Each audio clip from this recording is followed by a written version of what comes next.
afite bwaburozi se ashaka uruganda se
Mana nukuri kw'Imana ntago ari njyewe nukuri ntago njye nigeze mwica nukuri ntago ari njyewe wamwishe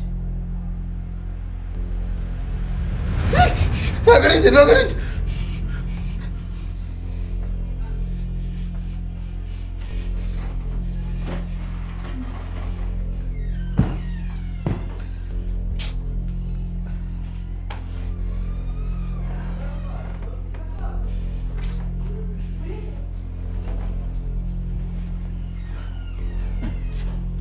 Rusiki man Manjye nawe ngiye ibintu birambaho nanjye ntago mbizi bro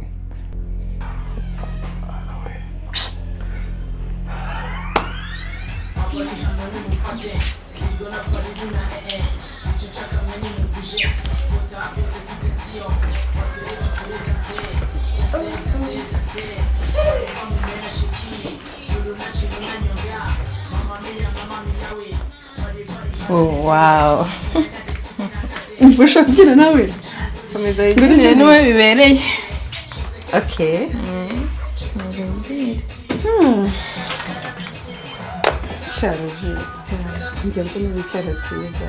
Mbona witonda nagura abasazi natwe. Stop that. Uziko cyangwa wowe masera. Stop that feel. Anyway, thank you. Twaganira? Ya, nta kibazo wambwira. Ndashaka ko tuvuga kuri Muhire ho gato.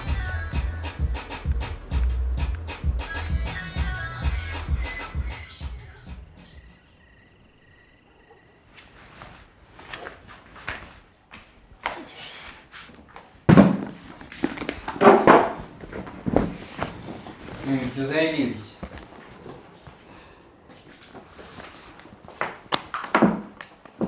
narimo ibiki hano harimo ibintu utazi utazigenda kuzonya bitwe yawe into nshatse kuvuga iki n'uburozi se ntabwo ari uburozi harimo impapuro z'imitungo ya papa yose kandi bivuze nyine ko utari umwana we so okay kugeza nta kintu bivuze najya mvuga iki niba umbwira ngo imitungo ya papa ko ngiye ntacyo bimbwiye uzabeshya abahinda ariko ngo nta kintu bikubwiye turabazi ariko reka nkubaze ikibazo kandi unsubiza wemeye gupfukirana ubwenge bwawe ukumva ibyo uriya mugore akubwira gusa siko njye nawe tutakiri kuri page imwe ibyari sobwo twigiye tuba kuri page imwe njye nawe ndaza reka mubwire ibi biro nibirangira ntuzabona yuko wibeshye guhera ku ntangiriro twaboneza iminsi rero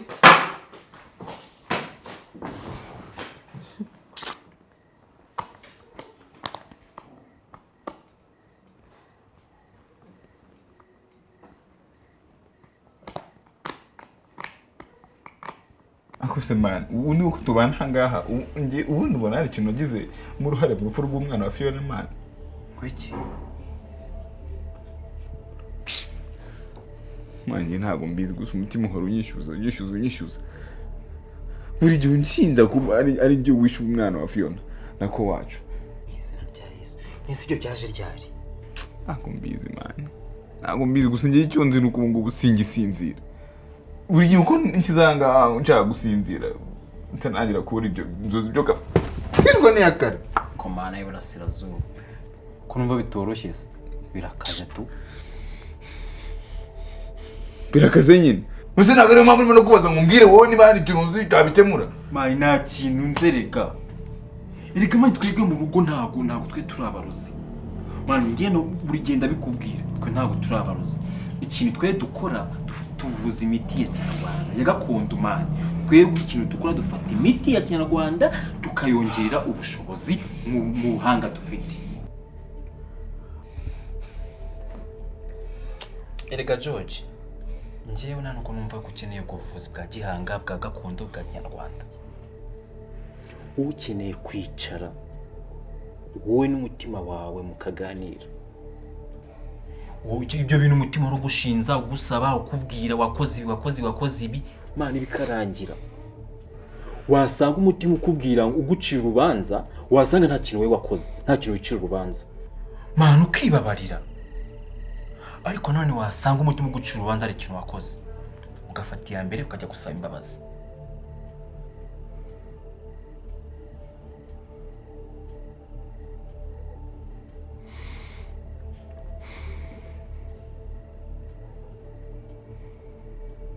Seruge kumushara kuno kwezi nkunyeje 7.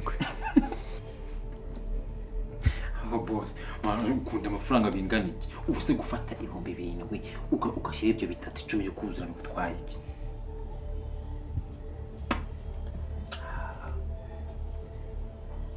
No, ntabwo ngende kumva impamvu mbura kumbaza ibyo bibazo. Why?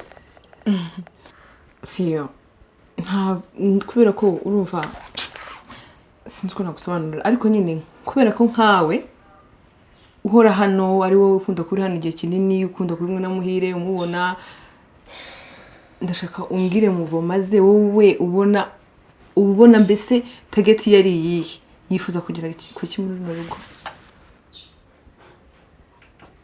Akuri kumurisha interview. Nowe hagere interview umva none se ntago ndi bushyira izina ryawe nta muntu nzabwira ngo Fiona yarambwiye ntago ndi bwandike ngo Fiona yavuze just a research gato ko kugira ngo ngire ibyo menya humura no kuri nta zindi ngaruka ko research. Anyway Fio ni utanyizeye reka tubyihorere maybe ubwo ntabwo nyine ubona ko ndi wo kwizerwa sinabwo ujye ubona ko ndi umwana mwiza. Okay. I promise. Ejo tuzakomeza. Okay, ikibazo ngaro mu gushiri. Sawa shu.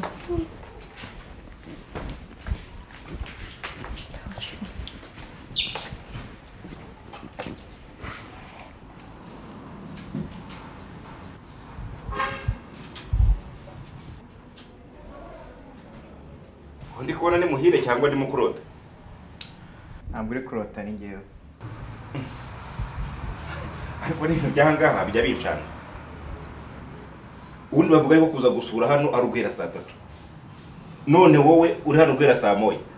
Ubu ntabwo mva ko umuntu abiryamye cyangwa kuza gutera abantu umwaka gusa. Nde nkanjye naje guterana amagambo nawe hari byinshi tugomba kuganira.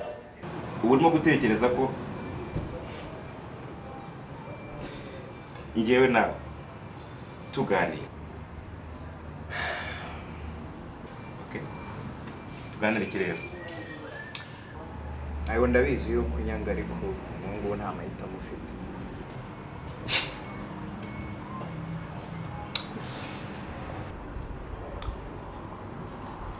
Muri rugo harimo abantu babiri bakurwanira. Uruhande ruvuga n'urutavuga. Nge rero ni nk'amahitamo mba ngoye kugira bamenye bikuvugwa byaba ari byiza cyangwa byaba ari bibi. Ubu nukuvuga ngo wandebye usanga ndinjiji kuko nafashe umugore nkunda nkamuha imfungo z'inzu yanjye. Mu kimbo cy'ukoze umukobwa w'umugore wanjye. Cyane rwose. Ega mude ngenda kwanga sinjya kubigurisha. Ariko urabizi ko nkwanga kukurenza. Okay. Yes. Ubwo rero nimba twese tuzi yuko twangana kandi tukaba turabona abagabo ndumva nta kubitindaho kandi ikinzaye hano si imitungo yawe kukwikora sinari mpari. Ahubwo ikindaje inshinga ni imwe. Impamvu mwambabaje nuko dusangiye isano. ariko nawe akagira ikibazo yuko ubwenge bwe butamwemera kuba yabona ibyiza mugirira. Ubu ni ukwanga urimo kuvuga kugira ngo nguhe kontrole y'imitungo yanjye mbego y'inzu yanjye kugira ngo mbego uzayitunge umukobwa wanjye mbega impuhwe. Reka nkubwire rero ntabyo nkoze kandi ntarabyo nzicuza. Oya uzabyicuza ibyo. Ndabizi uzabyicuza kandi umunsi uzabyicuza nzaba ndi kumwe nawe. Uzicuza kuba utarumvishije ibyo nakubwiye ugifite amahitamo.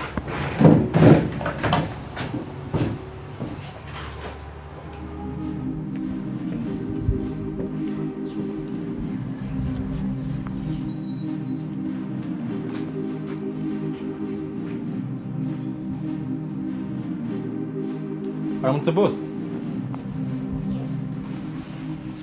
Ugiye. Waramutse neza boss, meze fresh. Naramutse nyine nundeba se. Koko. Ugiye he? Boss ngiye no ivuga soko. Wambaye utyo? Ese boss, kuba ngiye kugwiza kugura imyenda bivuze ko nyina nambaye busa. Ngo ugiye kugura imyenda? Amafaranga so yakuye? Naguje kuri telefone yanjye. Angahe? Birindwi byose. Useka. Iyo birindwi se muri Rwanda rwa Kigali urakura he imyenda ya birindwi? Ni amakariso se? Akareka. Imyenda yose tu. Bose gagiye maze kumenya umujyi. Ngenza ahantu hari imyenda ya make cyane. Ubwo sizanshaba rugiye kuzanuka uzabambara hanga kandi ukora mu rwose wa Mungu. Yanaruta ningi nambaye. Ibyo ugira byose ariko umenye ugomba gutakara ugateka. Kandi ugateka neza. Urabizi kugira ngo yari ibintu byanjye ngiye mbona mbikora fresh. Awe gagenda. Okay, sawa. See you. Iki gihe umurize cyarabaye kira. Uzi ikibazo ndayitanza. Uziga nkuriye tabisha.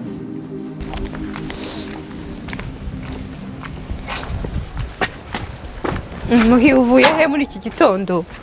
Twajya ngo ntiwaraye mu rugo? Mvuye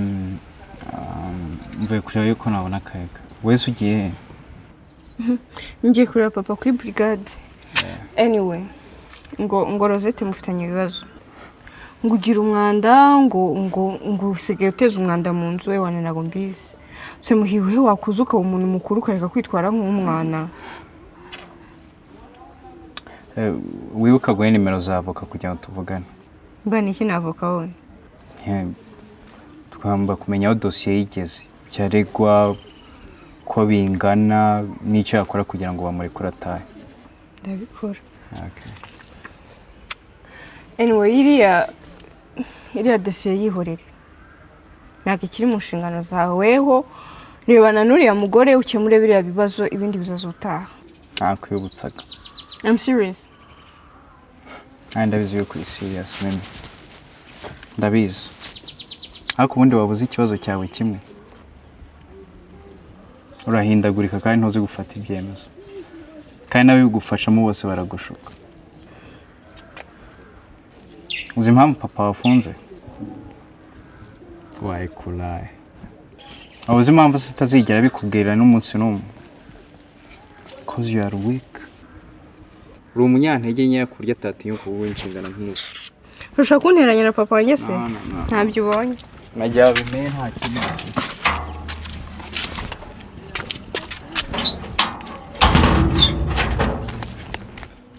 Muhire, umva hano ubwire ndagushaka.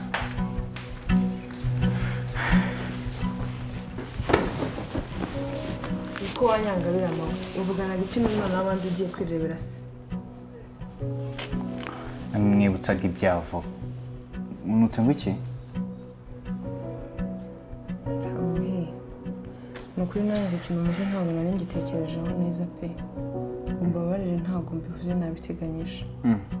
Ni ukuvuga ko mu yindi minsi tukabona wabiteganyije. Ntabwo nawe yantukana, ariko nyine ni ukuri sorry, ntabwo nabishakaga. Nta kibazo. Ariko hari ikintu ushaka ko tuvugaho. Kiki? Ibyerekeranye n'uriya mugore uri ku kirego cya wareze Mudenge n'ibyerekeranye na cya cyumba cyawe kinuka wagira ngo kirarame nk'uko n'ingurube. nta kibazo ngiye bintwaye ariko nujya uvugisha umuntu ujya ushyiramo ikinyabupfura birumvikana nongera kumva igitutsi kiva muri ako kanwa kawe tuzagenga iminyaga va muri ayo matiku tuvugane mu byo nshaka kubwira uriya mugore ngo yatse Mudenge 2025 kugira ngo kiriya kirego akivane mu mushinjacyaha 25 yeah uguze Mudenge yarabyemeye Mudenge we avuga ko ashaka kumuha 10 ariko njye nabyo nkabona atari byo kuko se 10,000 kuri uriya mugore wo mu cyaro udafite inshingano zindi zirenze nta bana rihira amashuri nta wundi buzima bwa danje arimo ngo 10,000 njyewe nene namuhaye 5 yanga kuzemera ariko njye namvaga wowe nugenda uzankumvishe nka 7,000,000 hanyuma izindi 3 zisigaye njye nawe tuzazigabane 1,9 byose okay sasa numvise icyo ushaka kuvuga ariko cyitegerezo ndayishyikiye erega njye nayumvise ko n'ubundi ibintu uri bubyemere buri kuva cyane narakubonye mbona ko uri umuntu w'umugabo rwose nta hantu uhuriye na kana ngo ni mimi gafite ubusazi n'ubuntu bucucu mu mutwe erega muhe wenda ushobora gutekereza impamvu ujya nkubwira nabi ntabwo ari uko mba nkwanze mba mbizi ko uri umuntu mukuru ufite ubwenge utapfa kurakazwa n'ubusa pe mba mbibona ko uri umuntu w'umugabo ntukajya ngo n'urundi rwango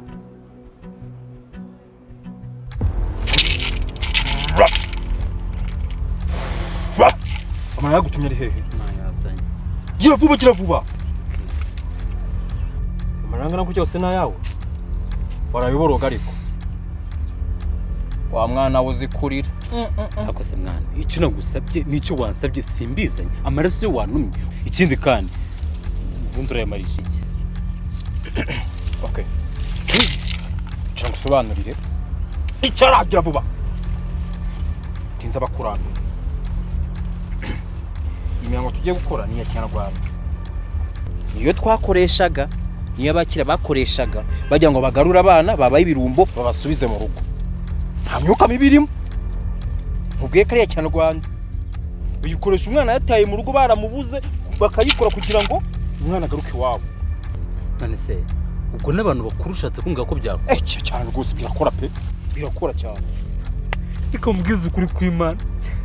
Kire kigabo ngo ni Mudenge. Ibintu kiri kungura kiri gukora ku muryango wanjye ugitume cyicuza impamvu cyakinirije nge kandi ikindi wenda sinshaka kumwica n'umwice wico nshaka nuko nyine atubwenge nyine nubwo atasara ako nyine kuri twazaduhura kanyibagirwa utangiye kuntera ubwoba nge bindi ndumva nabireka utangiye kuntera ubwoba wagicucu se najanga ngugira ubwoba se bwiki kandi reka mubwiza ukuri nudakora ibyo ukora ngugire nende ndengura kunanye ndi mu bahanga.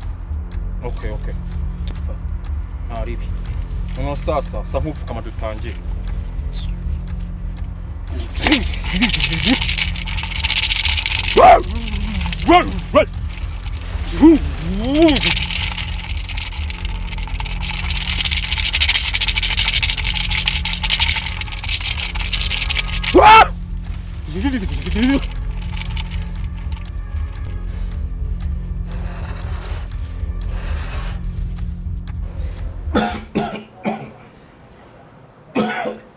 Papa umeze neza Shapa uri kumbeshya ntabwo umeze neza pe ndi kwibona Zakanu kare kankoze ariko rimeze neza cyane pe Sundi papa hano abantu bashobora gukora siporo nuko Afunze ariko nkora siporo amakopi nyikirimo se Papa nyine nashakaga nyine ko umbwira iriya coffre fort iri mu rugo nashakaga yuko umbwira ukuntu bayifungura mimi marashaka miki Ese papa ntabwo ari twebwe ni njyewe ushobora gusanga ariko ari abantu bagukoresha Ese papa uzi ko ibintu bambwiye ari byo koko kubera iki buri gihe ibibazo bya famille yacu buri gihe ngomba guhora ndi hanze umeze inyuma buri gihe wagira ngo nanjye ntabwo ndi umwe muri iyi famille yacu ariko urabizi ko uri umukobwa wanjye papa ndabizi ariko ndabyanga kuko ntagiye muri na rimwe wari wamfata nk'umuntu mukuru iteka ibibazo byose dufite umpuzi inyuma wagira ngo umukobwa wagenda gukunda papa ntabwo waba unkunda ngo umbeshye ntabwo kumeshya cyangwa se byose amashaka yawe nkubindi neza kundinda gukandindisha ibinyoma bimaze iki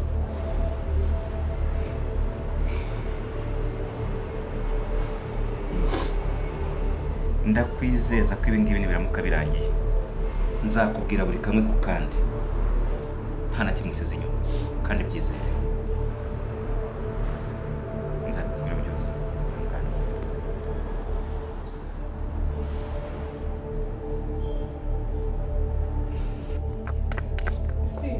Oui. Oh, merci.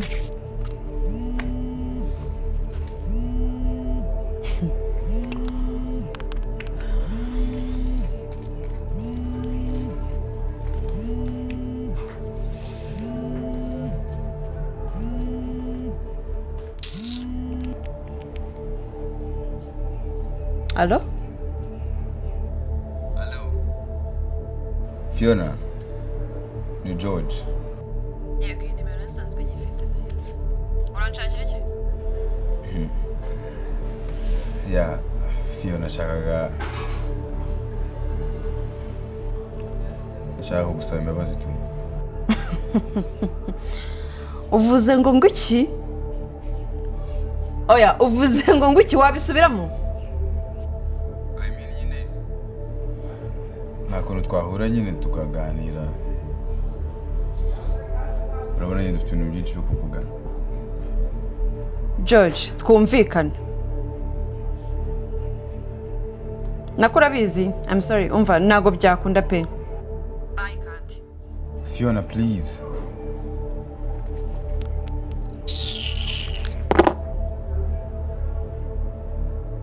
Ah!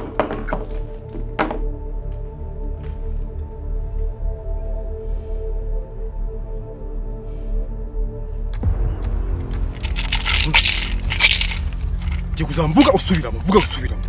Shobora gitanu. ngo shibire ibyo sisobanura. Wimbaza subiramo.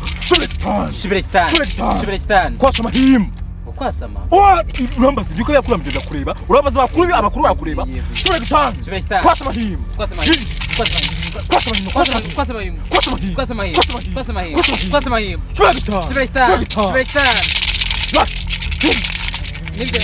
Nibyo mbivuga.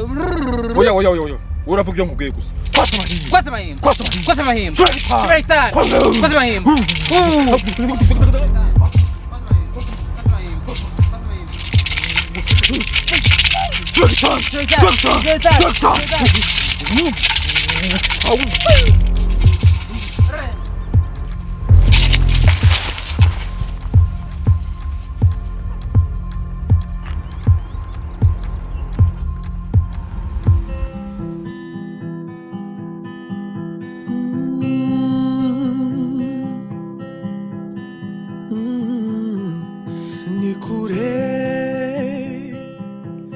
Amaso yanjye ntahabona, nyamara niho ibitekerezo bihora.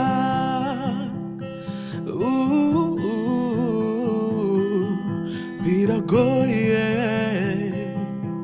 ibinshi intege ni byinshi, nta cyizere cyo kugerayo.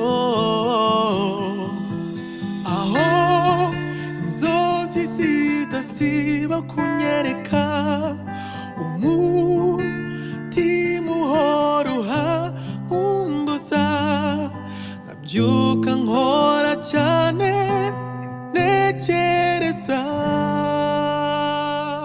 ngo nkabye inzozi.